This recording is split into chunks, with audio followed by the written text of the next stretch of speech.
قال قال النبی صلی اللہ تعالی علیہ وسلم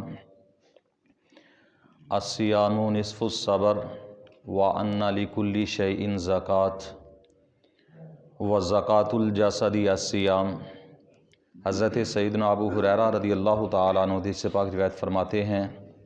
نبی کریم صلی اللہ تعالیٰ علیہ وسلم نے ارشاد فرمایا کہ روزہ رکھنا یہ آدھا صبر ہے، کہ اللہ تعالیٰ نے انسان پر جو احکام نازل فرمائے ہیں ان احکام کو برداشت کرنا اور صبر کرنے کا جو حکم ہے آدھا صبر روزے کے اندر موجود ہے۔ یعنی جو روزہ رکھتا ہے گویا کہ وہ آدھا صبر اس نے اپنا لیا اور اللہ کے اس حکم پر عمل کر رہا ہے۔ اور آپ علیہ الصلوۃ والسلام نے فرمایا ہر شے کی ایک زکوٰۃ ہوتی ہے، یعنی ہر چیز کے لیے ایک زکوٰۃ ہوتی ہے۔ زکوٰۃ کے ذریعے وہ چیز پاک بھی ہو جاتی ہے، صاف ستھری بھی ہو جاتی ہے، اور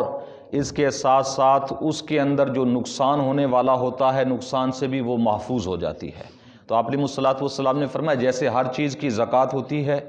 ایسے ہی جسم کی بھی زکوٰۃ ہوتی ہے، اور فرمایا آپ علیہ الصلوۃ والسلام نے جسم کی زکوٰۃ روزہ ہے۔ یعنی جب بندہ مومن سال کے بعد، جیسا کہ شریعت کا نصاب مال کا بھی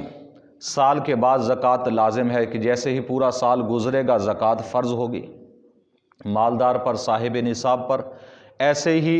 اللہ تبارک و تعالیٰ نے ایمان والوں کے جسم کی زکوٰۃ کو نکالنے کے لیے سال کے بعد روزوں کا اہتمام کیا کہ مومنین اس میں روزے رکھیں اور اپنے جسم کی زکوٰۃ دیں۔ جسم کی زکوٰۃ روزہ ہے۔ روزہ رکھنے سے بندہ مومن کا جسم پاک و صاف ہو جاتا ہے، جو اس کے اندر پورا سال گناہوں کی علائشیں، گناہوں کی گندگیاں جو اس کے اندر بھر چکی ہوتی ہیں، اس کے علاوہ دیگر صحت کے نقصانات جو ہو چکے ہوتے ہیں، وہ اس زکوٰۃ کے ذریعے اس سے جسم پاک و صاف ہو جاتا ہے۔ لیکن اس کے اندر ایک شرط بھی ضرور ہے کہ جیسا کہ کچھ عرصہ پہلے ایک سائنسی تحقیق بھی میری نظر سے گزری تھی، شاید آپ لوگوں نے بھی پڑھی ہو، کہ ایک سائنسدان نے یہ ثابت کیا کہ روزے کا واقعی اتنا زیادہ فائدہ ہے کہ جب کوئی شخص بھوکا رہتا ہے، حتیٰ کہ یہاں تک بھی بتایا کہ کینسر کا مرض بھی اس سے ختم ہو جاتا ہے روزے رکھنے سے۔ اور اس کی وجہ کیا بتائی کہ یہ جسم جو ہے کہ جب اسے توانائی، اس کی غذائیت پوری بھرپور اسے ملتی رہے تو اس وقت ہو سکتا ہے کہ غذائیت زیادہ ہو جانے کی وجہ سے جسم بیمار ہو جائے، لیکن جب یہ بھوکا رہے گا، پیاسا رہے گا، تو اپنے ہی کمزور جسم کے جو حصے ہیں اسے کھا جائے گا۔ یعنی اللہ تعالیٰ نے ایسا نظام رکھا ہے جسم کے اندر کہ جیسے یہ بھوکا ہوگا اور معدے کے ذریعے سے اسے غذائیت نہیں ملے گی، اسے توانائی نہیں ملے گی، اپنے جسم کے جو کمزور حصے ہیں، گلے سڑے حصے ہیں،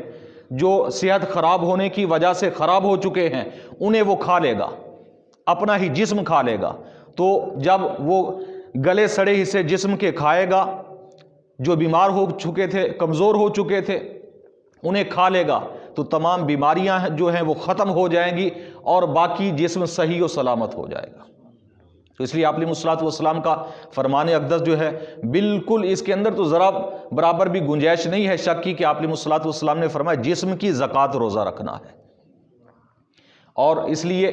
ہمارے ہاں تو آج کوئی نیا سسٹم چلا ہے کہ ہم نے یہ سمجھا کہ جیسے روزے آتے ہیں تو کھانے پینے کا سیزن آ جاتا ہے، کہ جتنے بھی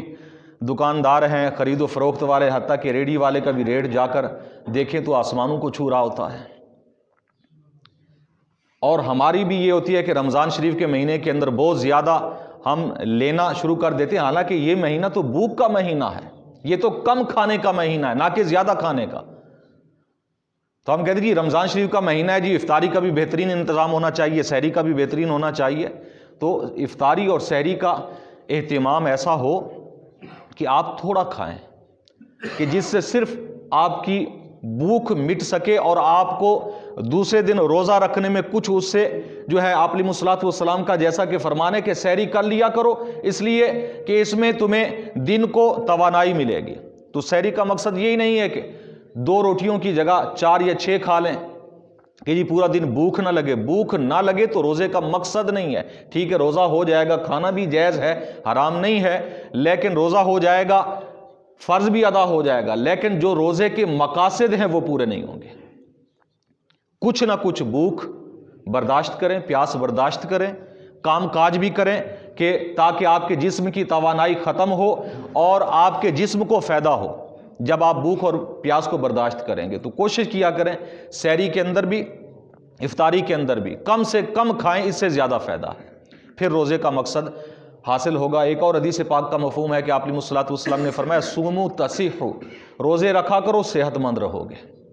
روزے رکھا کرو صحت مند رہو گے. یعنی روزہ ایسی چیز ہے کہ اگر بندہ مومن ماہ رمضان مقدس کے علاوہ بھی, جیسا کہ حضور نبی کریم صلی اللہ علیہ وسلم کا معمول تھا کہ آپ علیہ الصلوۃ والسلام ہر پیر کو روزہ رکھا کرتے تھے, اور مہینے میں کم از کم 3 روزے تو آپ علیہ الصلوۃ والسلام نے کبھی نہیں چھوڑے. یعنی آپ کی سنت ہے اگر ہم مہینے میں 3 روزے کم از کم, یا ہر پیر کو روزہ رکھ لیں, یا ہر جمعہ کو روزہ رکھ لیں, یعنی اگر روٹین بنا لیں کہ ہر مہینے میں 2-3 روزے اگر ہم رکھیں تو ہماری صحت کے لیے بہت زیادہ مفید ہے. پھر ہمیں ڈاکٹروں کے پاس نہ جانا پڑے اور ہزاروں لاکھوں نہ لگانے پڑیں. اللہ تعالیٰ کی بارگاہ میں دعا ہے نبی کریم صلی اللہ علیہ وسلم کے وسیلہ سے ہم سب کو دین کی سمجھ عطا فرمائے, آپ علیہ الصلوۃ والسلام کے نقش قدم پر چلنے کی توفیق عطا فرمائے.